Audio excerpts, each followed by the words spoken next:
So Pastora Ronalyn, so Sunday ngayon, kaya may Happy Meal after Sunday School po tayo. Okay, so nag-prepare po ako ng pang snacks ng mga bata.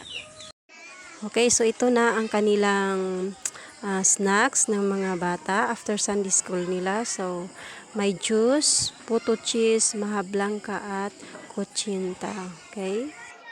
Ang buhi nga namo nga Dios kadi tagya sa tanang butang tagya bisan pa nga pagkaon nga niari ka pagka kanon bisan pa sa mga kabataan. Lord, i-bless kini Father God, i-sanctify ni Ginoo na walay kagaw mga balatian na magkasagol nini. I-bless usab Lord God ang sponsor na imong ipadayon sa paggamit aron Ginoo sa padayon sa pag-support sa mga bata kung sa mga pagkaon. Dalay kong kasulay katapusan, i-bless ang tanan, enjoy ang tanan, nga butong ang tanan.